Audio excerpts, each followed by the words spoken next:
The air in the bridal suite was heavy with the scent of expensive perfume and unspoken expectations. I stood in front of a full-length mirror, barely recognizing the stranger who stared back at me, a porcelain doll wrapped in ivory silk and family ambitions.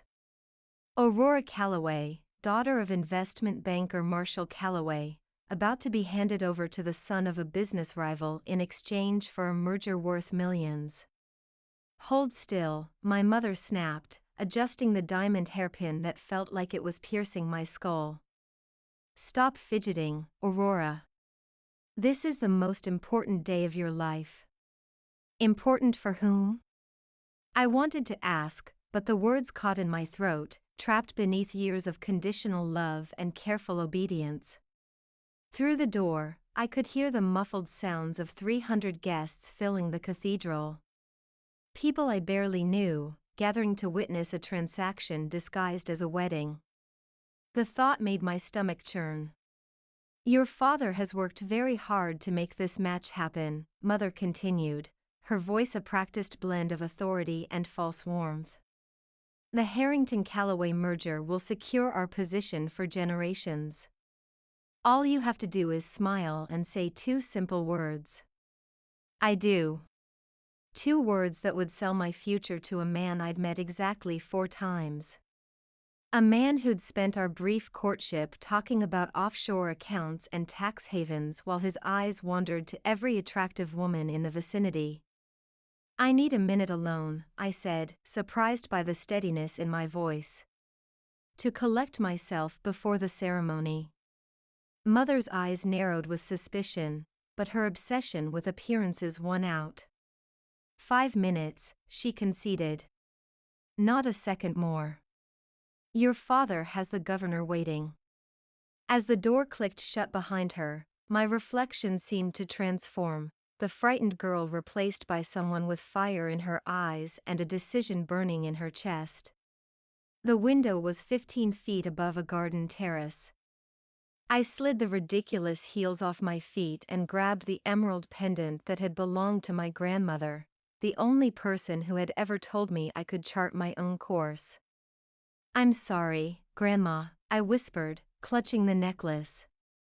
"I can't live the life they've chosen for me." Then I was in motion, tearing away the heavy outer layer of my dress, leaving just the silk slip beneath, pulling the pins from my hair, and pushing open the window. The drop wasn't as far as it looked. I landed with a thud that sent pain shooting through my ankles but didn't slow me down. Barefoot, heart pounding, I raced across the garden, past the confused gardener, beyond the iron gates that had always felt more like a prison than protection. No purse. No phone. No plan. Just a ruby and emerald pendant worth enough to buy me passage to anywhere but here, and a desperate need to breathe free air. Behind me, I heard my mother's voice, shrill with panic as she discovered the empty room. But her voice grew fainter with each step I took toward an uncertain freedom. I knew they would come looking for me. Marshall Calloway didn't accept defeat, especially when it came packaged in his own flesh and blood. But for the first time in 22 years, I wasn't walking a path laid out by my father. I was running down one of my own making. 3 years can change everything. The dingy motel room in West Hollywood smelled of cheap disinfectant and stale cigarettes, but to me, it was the palace of independence. I sat cross-legged on the bed, highlighter between my teeth, scanning the casting notice for what felt like the 100th time. Female lead. Age 20 to 25.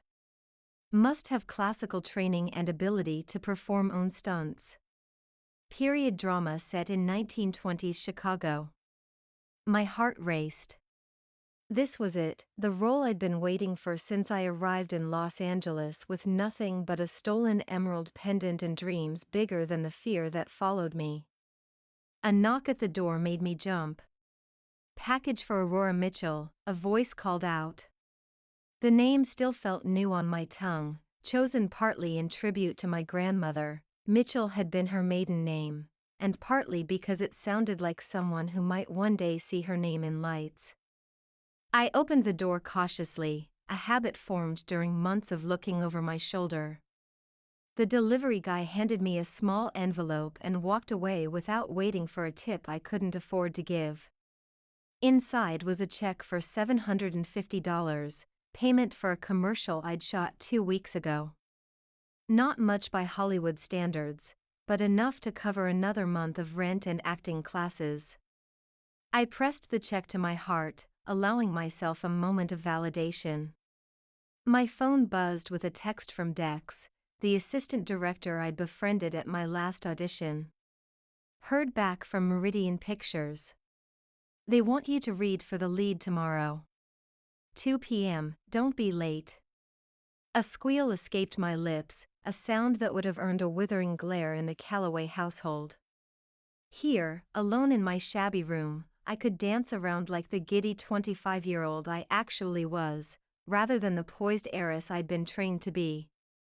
As I spun in circles, my gaze caught the small burner phone charging in the corner, the one I never used but couldn't bring myself to throw away. The one with a single contact, Ellis, my grandmother's former housekeeper and the only person from my past who knew I was alive and well. Impulsively, I picked it up and dialed the number I knew by heart. Hello? Ellis's familiar voice answered after 3 rings, sending a wave of homesickness through me. It's me, I said softly. I'm okay. Just checking in.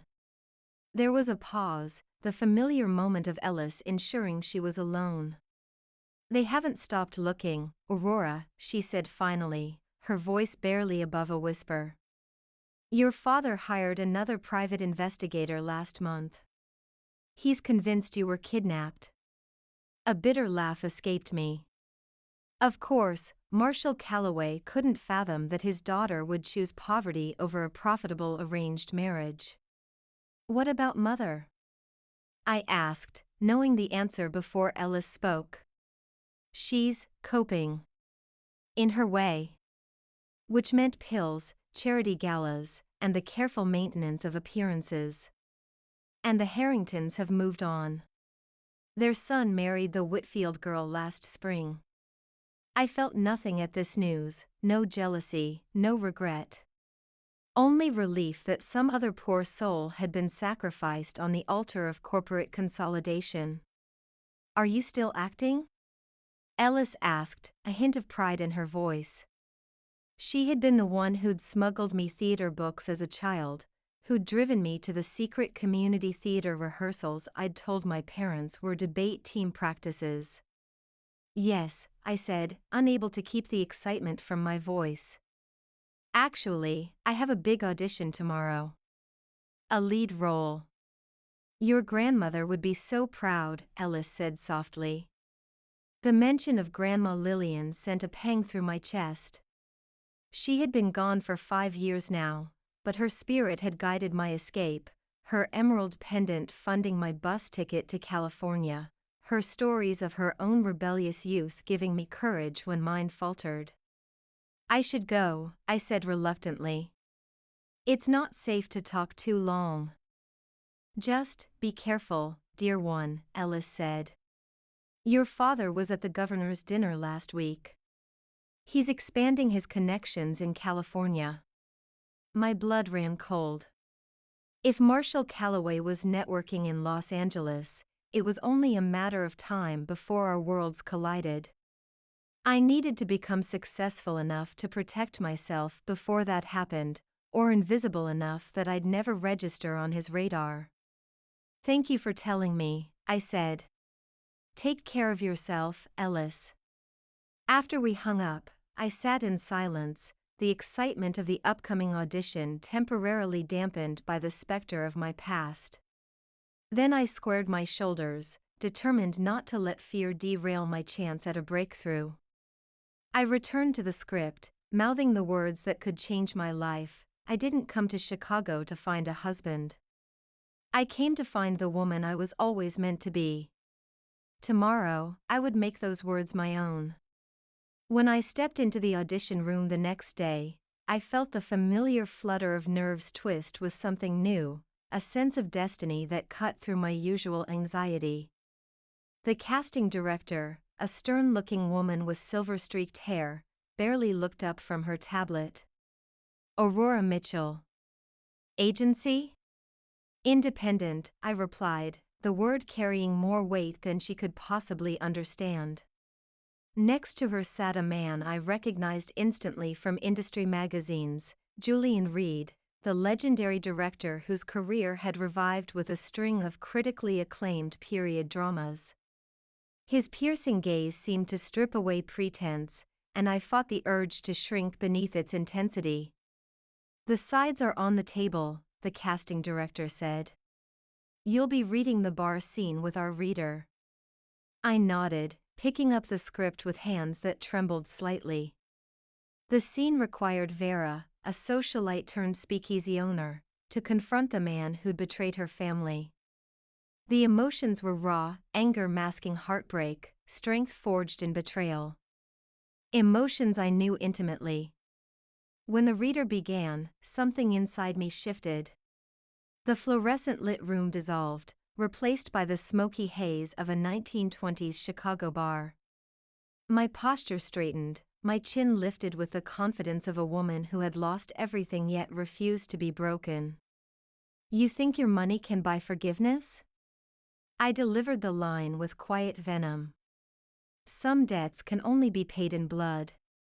I saw Julian Reed sit forward, his attention captured.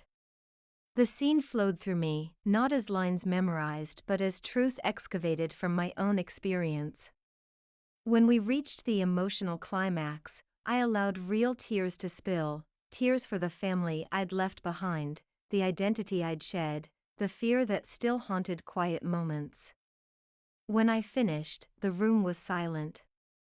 The casting director was staring at me, her professional detachment momentarily cracked. Julian Reed cleared his throat.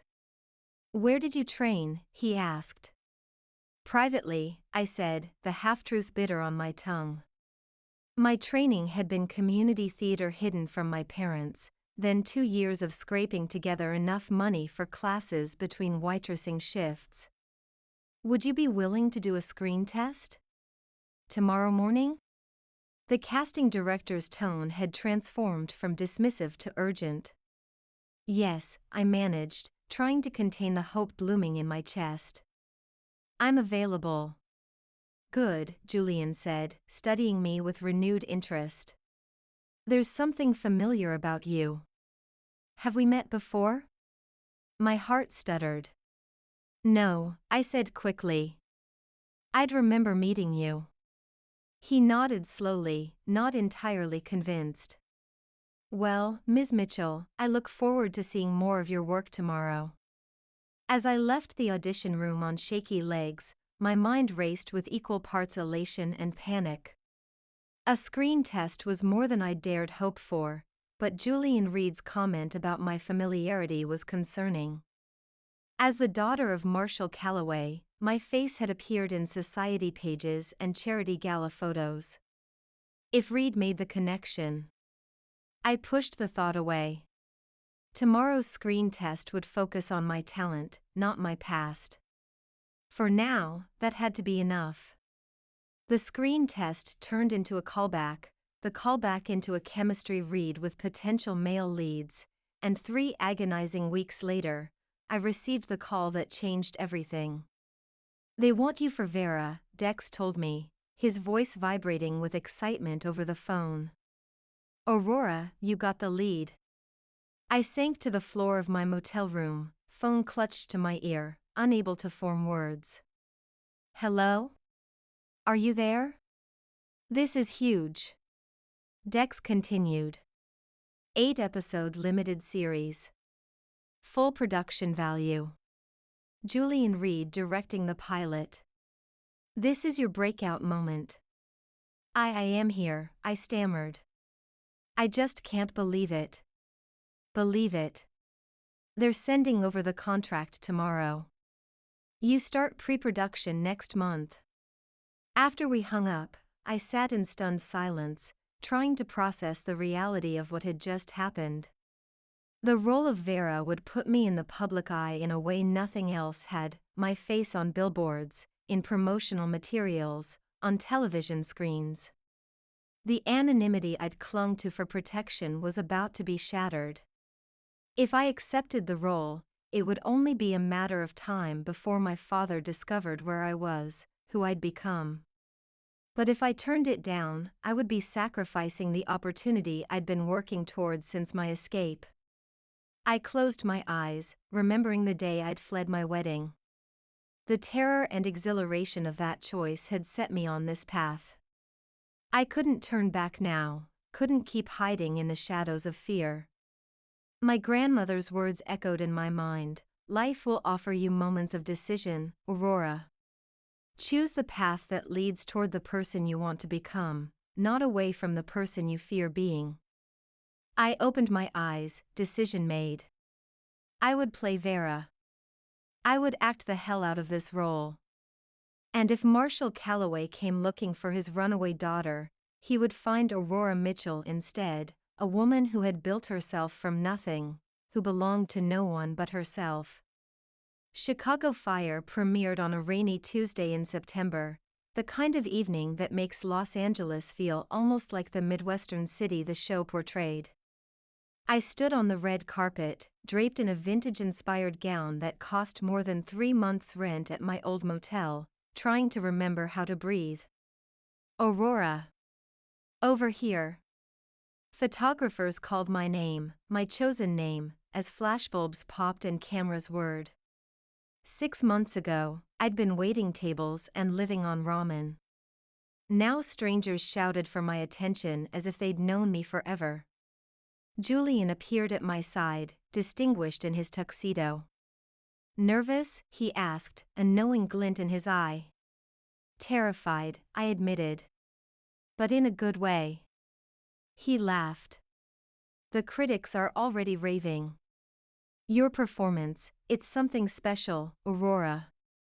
Raw and authentic in a way most actors spend decades trying to achieve." "Thank you for taking a chance on me," I said, meaning it more than he could know. "Talent like yours doesn't come along often," he replied. "Though I'm still convinced we've met before." Before I could respond, we were ushered into the theater. I took my seat between Julian and Dex, now promoted to producer after the success of the pilot. As the lights dimmed and the first notes of the haunting theme music filled the air, I held my breath. Seeing myself on screen, larger than life, vulnerable and fierce as Vera, was surreal.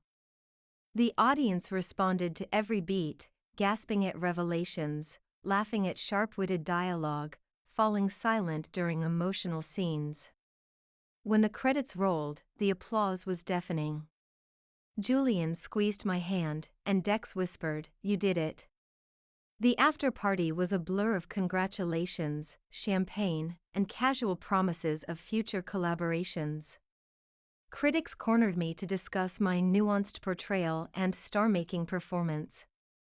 Industry executives who wouldn't have given me the time of day 3 months ago now pressed business cards into my palm. It was nearly midnight when I slipped away to the terrace for a moment of quiet.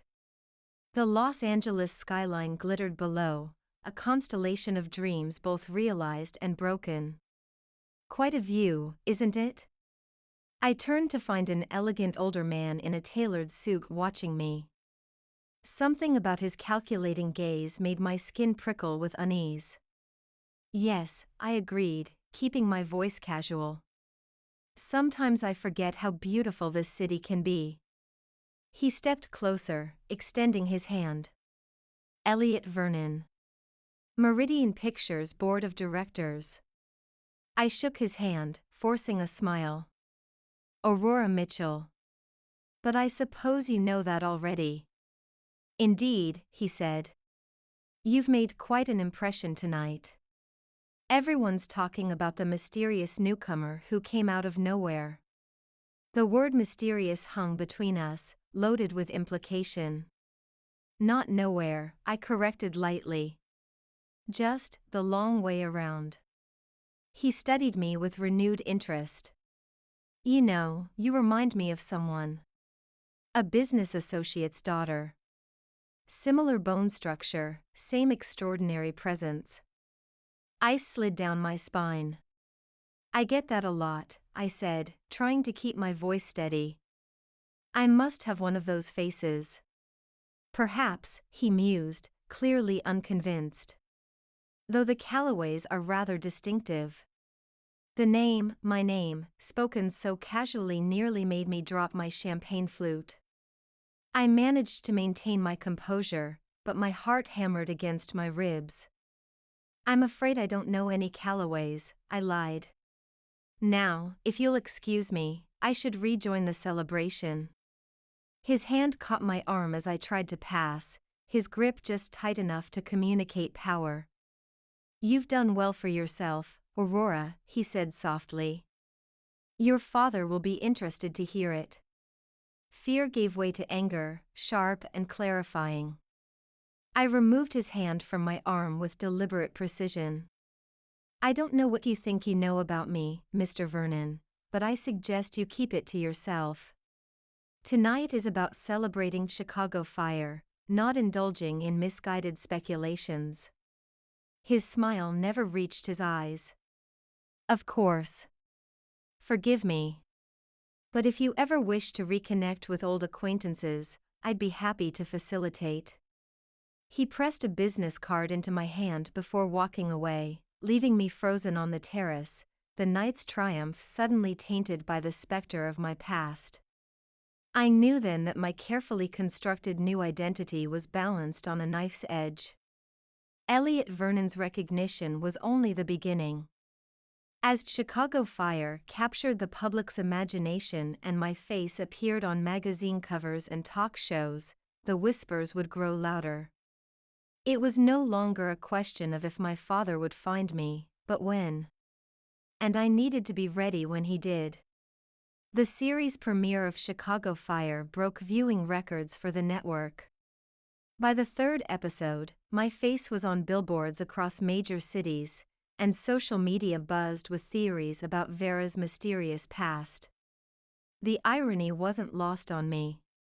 I moved from my motel to a modest but secure apartment in Studio City, hired a publicist to manage my rapidly growing profile, and continued to navigate my new reality with a mixture of gratitude and vigilance. 6 episodes in, with the finale scheduled to air in 2 weeks, I sat in my dressing room reviewing script changes for a tense confrontation scene. A knock at the door made me look up. "Package for you, Ms. Mitchell," a production assistant called through the door. "Thank you. You can leave it outside." After the footsteps retreated, I opened the door and retrieved a small box with no return address. Inside was a single item that made my blood freeze, a vintage silver bracelet with an engraved lily, identical to the one my grandmother had given me for my 16th birthday. The bracelet I'd left behind the day I fled. Attached was a handwritten note. "It appears congratulations are in order, Aurora. We have much to discuss. MC. Marshall Calloway."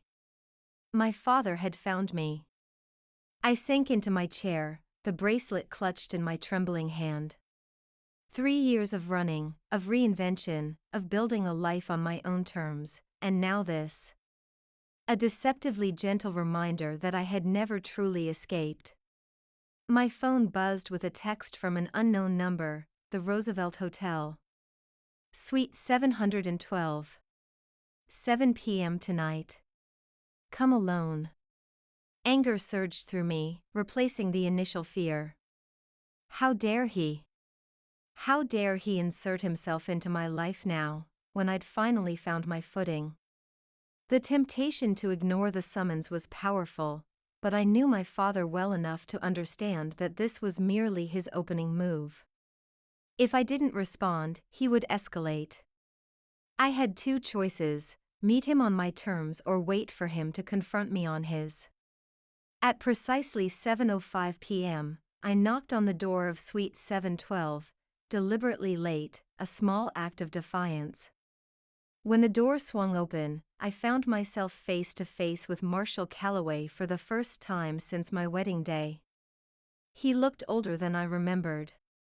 Still imposing in his bespoke suit, still radiating the calculated authority that had intimidated business rivals and family members alike, but there were new lines around his eyes, a certain weariness in his posture. "Aurora," he said, my name spoken like a verification of his suspicions rather than a greeting. "You're late." "I'm here at all," I countered, stepping past him into the suite. "Consider yourself fortunate." The opulent room with its panoramic views of Los Angeles was exactly the kind of space Marshall Calloway would choose, a physical manifestation of power and control. "I must say," he began, closing the door, "you've developed quite a flair for the dramatic. Though I suppose that serves you well in your new profession." The slight pause before profession carried volumes of disdain. "Cut to the chase, father," I said, remaining standing even as he gestured toward a seating area. "You didn't send cryptic messages and jewelry to reminisce." He studied me, and I saw a flicker of something like surprise in his eyes, perhaps at my directness, so different from the dutiful daughter who had once lived to please him. "Very well," he said, pouring himself a drink without offering me one. "Your little disappearing act 3 years ago caused considerable embarrassment. The Harrington merger fell through. Your mother suffered a very public nervous breakdown. The family name became fodder for society gossip." "How terrible for you," I said flatly. "Having to deal with the consequences of treating your daughter like a corporate asset." His expression hardened. "I provided you with every advantage, Aurora. The best education, connections, opportunity. And how did you repay that investment? By running away like a spoiled child, leaving us to believe you might be dead." "Investment," I repeated, the word bitter on my tongue. "That's always been your approach to parenthood, hasn't it?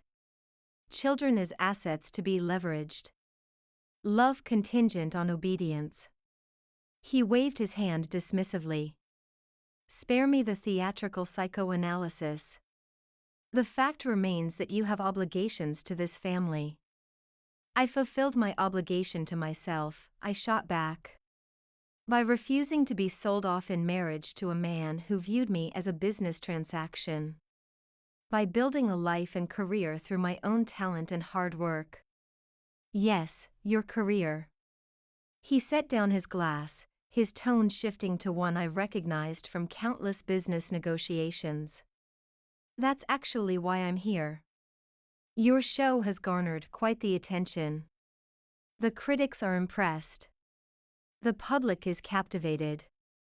You've created significant value for yourself." The calculated assessment made my skin crawl. "I'm not for sale," I said. "Not to the Harringtons. Not to you. Not to anyone." "On the contrary," he replied, unruffled. "I'm here to offer you a deal. A way to leverage your newfound success while resolving our family situation." He withdrew a document from his briefcase and placed it on the coffee table between us. "What is this?" I asked, not moving to take it. "A contract. Calloway's multimedia is expanding into production. We're prepared to offer you a 3-picture deal. Substantial compensation. Creative input. A chance to truly establish yourself as more than a television actress." I stared at him, momentarily speechless. This wasn't what I had expected.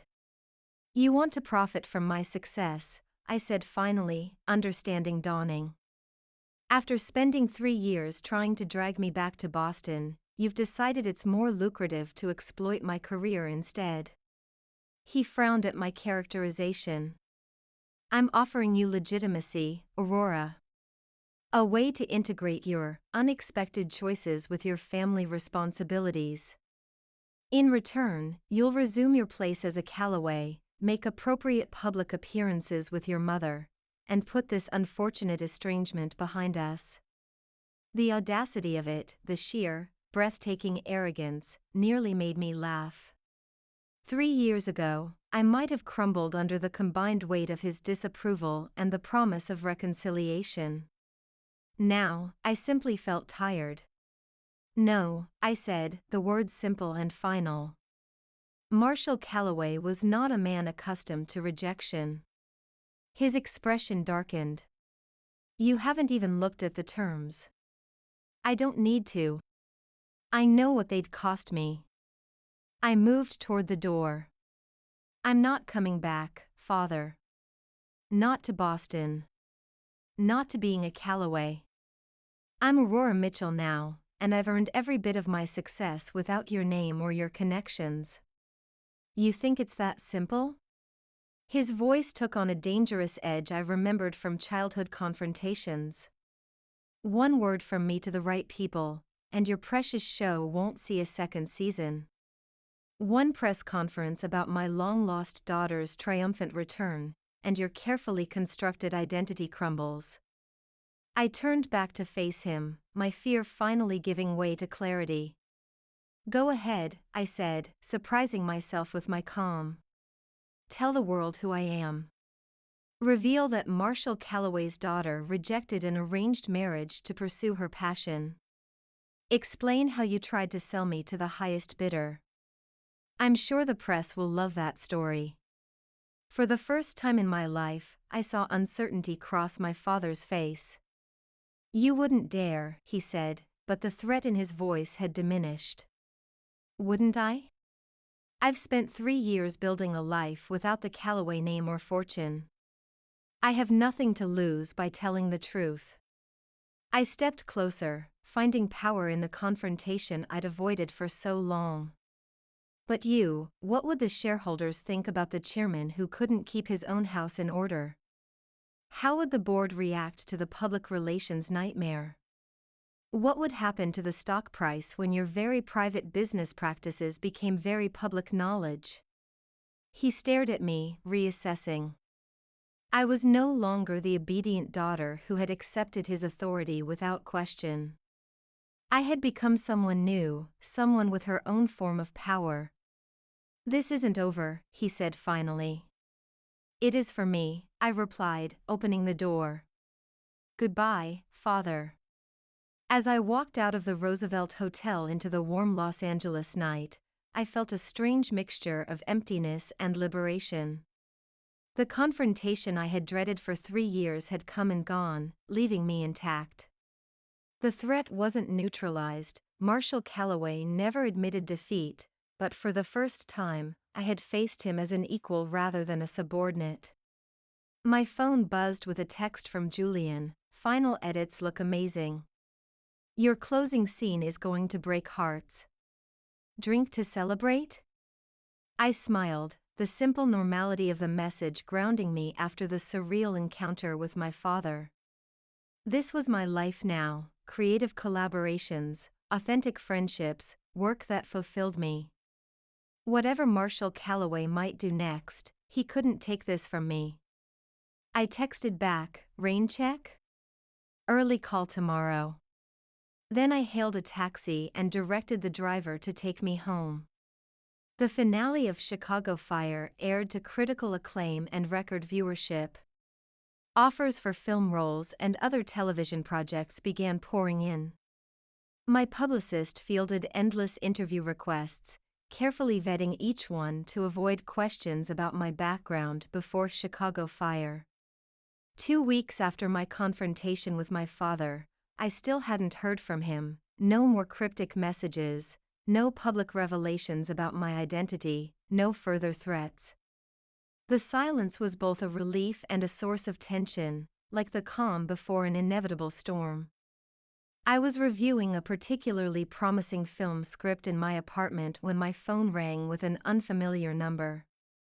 Aurora Mitchell, I answered, professional but cautious. Aurora, a woman's voice said, so familiar it made my chest ache. It's your mother. I sat perfectly still, the script falling forgotten to the floor. How did you get this number? I asked, my voice suddenly hoarse. That doesn't matter, Elizabeth Calloway replied, her words slightly slurred in a way I recognized from late afternoons in our Boston home. I saw you. On television. In that show about Chicago.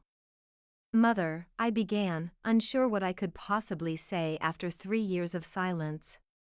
You look beautiful, she interrupted, her voice breaking. So beautiful. And you're talented. I always knew you would be.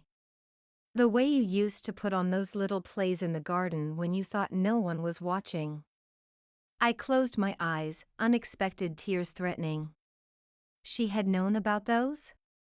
I had thought my secret performances had gone unnoticed, just as the community theater rehearsals had. Why are you calling? I asked, fighting to maintain my composure. There was a pause, filled only with the sound of her unsteady breathing. Your father told me he found you, she said finally. That he offered you a contract. That you refused. Yes, I confirmed, bracing for her disappointment or anger.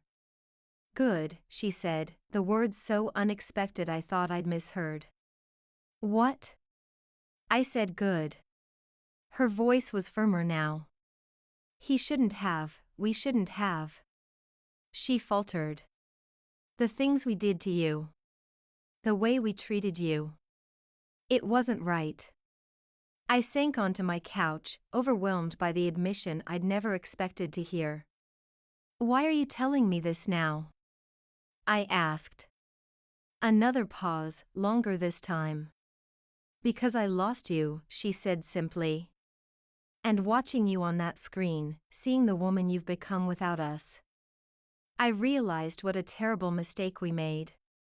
The raw honesty in her voice pierced through the armor I'd built around my heart. This wasn't the perfectly composed Elizabeth Calloway I'd grown up with, the woman who had supervised my etiquette lessons and dismissed my interest in theater as a frivolous hobby. This was someone new, or perhaps someone who had been there all along, buried beneath the weight of societal expectations and my father's domineering presence.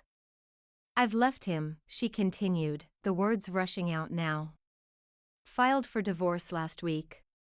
The lawyers say I'll get half of everything, which is more than enough. I've rented an apartment in New York. Starting over. Like you did. I couldn't process what I was hearing. Elizabeth Calloway, walking away from the wealth and status she had always claimed to value above all else? Mother, are you sure about this? I asked. What about your friends, your position? None of it means anything, she cut in. Not without. She stopped, then continued more carefully. I'm not asking for forgiveness, Aurora. Or for you to be part of my life again. I just wanted you to know that I'm proud of you. For your talent. For your courage. For doing what I never could. The tears I'd been holding back spilled over. This felt like a different kind of grief, not for what I'd lost, but for what might have been if my mother had found this strength years earlier. Thank you for telling me, I managed. There's one more thing, she said. Your father, he's not taking the divorce well. Or your refusal. He's been making calls, trying to pressure the network about your show. I don't know what he's planning, but be careful. He feels like he's losing control, and that makes him dangerous. The warning sent a chill through me. I'll be careful, I promised. After we hung up, I sat in stunned silence, trying to process the conversation. My mother had left my father. She was proud of me. And Marshall Calloway was plotting something that threatened my hard-won independence. I had escaped once before, running barefoot from a cathedral with nothing but my grandmother's pendant and a desperate need for freedom. But this time was different. I was different. I called Julian. I need your help, I said when he answered. And I need to tell you the truth about who I really am. 2 days later, I sat in Julian Reed's office, my hands clasped tightly in my lap as I finished telling him my story, the real story of Aurora Calloway, who had become Aurora Mitchell. The silence that followed felt endless. So, he said finally, that's why you seemed familiar. I met your father at a fundraiser once, years ago.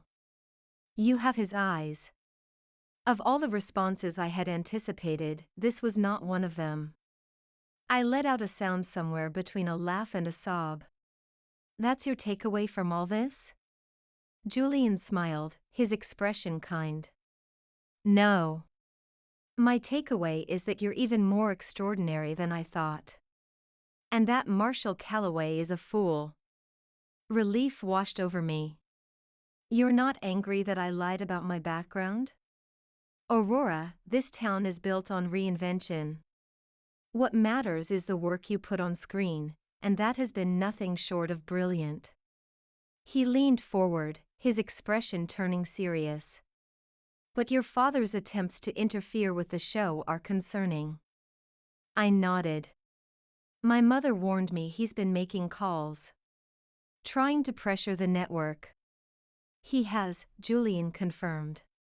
Threatening to pull Calloway Investments from our parent company if we renew for a second season with you as the lead.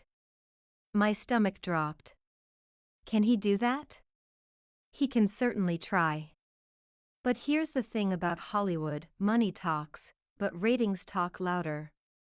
Chicago Fire is the network's biggest hit in years. They'd be idiots to let it go, regardless of who's making threats.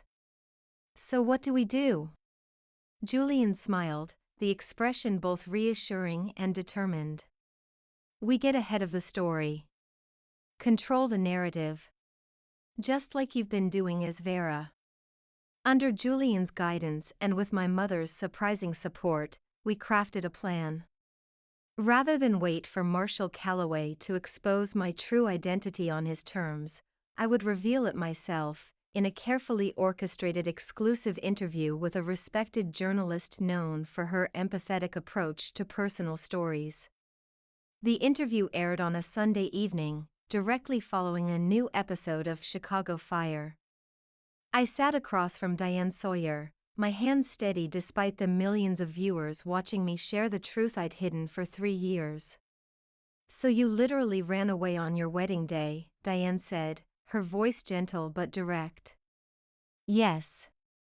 In my slip, barefoot, with just my grandmother's pendant, I confirmed, the memory still vivid.